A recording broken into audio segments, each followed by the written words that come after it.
Assalamualaikum warahmatullahi wabarakatuh. Halo semua, perkenalkan nama aku Ilmi Ikriyah. Dan di video kali ini aku akan membahas tentang usaha dan energi dalam konteks personal MI maupun SD. Mari kita bahas materi ini dan simak video berikut. Jangan lupa sebelum mulai kita membaca doa terlebih dahulu agar enjoy dalam menonton.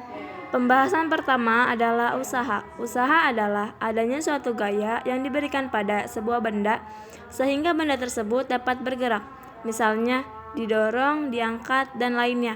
Maka rumus dari usaha yaitu W sama dengan F kali S. Dan adapun rumus usaha yaitu W sama dengan F kali S.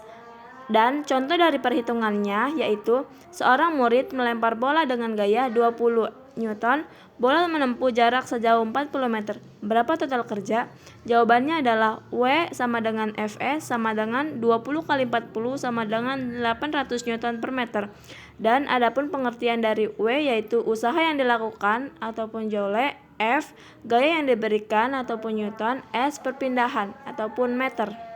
Adapun contoh usaha dalam kehidupan sehari-hari yang biasa kita lakukan yaitu seperti mendorong meja. Ketika kita mendorong meja menggunakan dua tangan, kita harus memberikan usaha untuk mengatasi hambatan yang terjadi antara kaki meja dengan lantai. Usaha ini diperlukan agar meja dapat bergerak maju.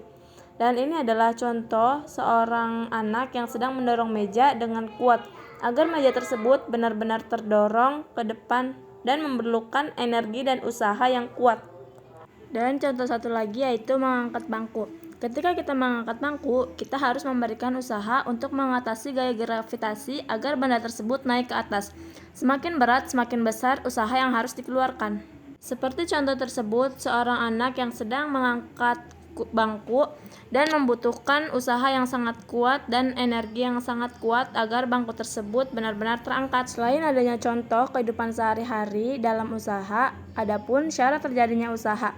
Yang pertama yaitu adanya perpindahan yang dilakukan oleh suatu benda dan adanya gaya yang bekerja pada suatu benda.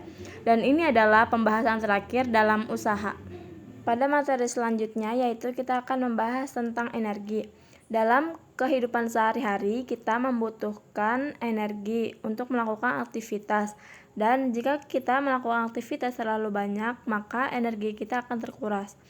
Maka dari itu, untuk memulihkan energi tersebut, yaitu kita perlu banyak makan dan minum, lalu istirahat yang cukup, agar kita mempunyai energi yang kuat.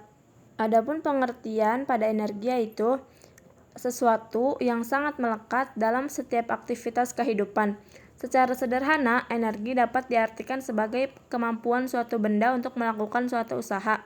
Suatu benda dikatakan memiliki energi ketika benda tersebut mampu menghasilkan gaya yang dapat melakukan kerja. Adapun perubahan energi yang sering terjadi. Yang pertama, perubahan energi kimia menjadi energi gerak dan energi listrik. Contohnya seperti baterai. Yang kedua, perubahan energi listrik menjadi energi kimia. Contohnya seperti makanan, solar maupun bensin. Yang ketiga, perubahan energi kinetik menjadi energi bunyi. Seperti saat kita berbicara maupun saat kita memainkan drum. Yang keempat, ada perubahan energi potensial menjadi energi bunyi dan energi gerak.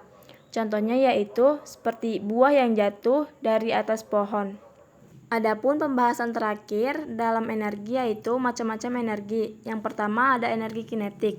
Energi kinetik merupakan energi yang dimiliki suatu benda akibat pengaruh gerakannya.